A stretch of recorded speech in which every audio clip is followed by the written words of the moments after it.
এই লোহা বাঁধাটা দেখতে পাচ্ছ, এটার একটা গল্প আছে। ডিজাইনটা খুব সুন্দর না? এটা আমি বানিয়েছিলাম শঙ্কর জুয়েলার্স থেকে। এরকম সেম লোহা বাঁধানো আমি এর আগেও একটা বানিয়েছিলাম। তো এটা পরে আমি সাজানোর উদ্দেশ্যে যাই, মহিশিলাতে আমার সাজানো ছিল। মোটামুটি তোমাদেরকে যে ঘটনাটা বলছি 6 থেকে 7 বছর হবে, বা 5 থেকে 6 বছর, এরকম একটা কিছু আগের ঘটনা। তো এই যে ওপরের অংশটা দেখছো, এই যে সোনাটা, এইখান থেকে একটা ক্লিপ ছিল, সেই ক্লিপ থেকে এই যে মুখটা পুরোটা খুলে পড়ে যায়, আর এই বডিতে স্টিলটা আমার হাতে থেকে যায়। ঠিক আছে, যেখানে আমি ব্রাইডকে সাজাতে যাই সেইখানকার ঘটনা এটা।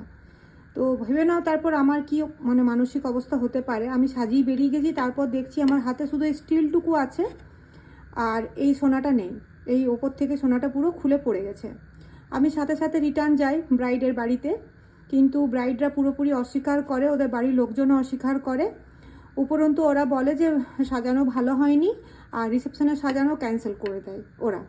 তাহলে বুঝেই নাও যে ওটা কে পেয়েছিল, যার জন্য ওরা এরকম ধরনের কথা বলে। বিশাল অশান্তি হয়েছিল।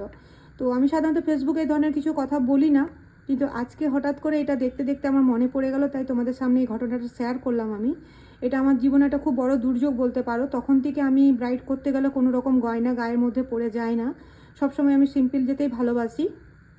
এটা আমি আবার সেকেন্ড টাইম বানিয়ে নিয়েছিলাম, কিন্তু আমার এই আগে যে সোনাটা মানে ওটা চলে যাওয়াতে আমার ভীষণই মন খারাপ হয়েছিল। আমি প্রচুর কান্নাকাটি করেছিলাম, খুব কষ্ট পেয়েছিলাম। ব্রাইড বুকিং ক্যান্সেল হওয়াতে আমার কষ্ট লাগেনি, আমার কষ্ট লেগেছিল যে এত সুন্দর জিনিসটা আমার হাত থেকে খুলে পড়ে গেছিলো, শুধু এই স্টিলটা থেকে গেছিলো। তো এই ছিল এটার লোহা বাঁধানোটা ঘটনা। এটা বানানোর পর থেকে আমি একবারও হাতে পরিনি। এটা আমার 2 বছর হয়ে গেছে বানানো, কিন্তু আমি হাতে একবারের জন্যও পরিনি এটা। মানে এটা আমার এতটাই প্রিয়।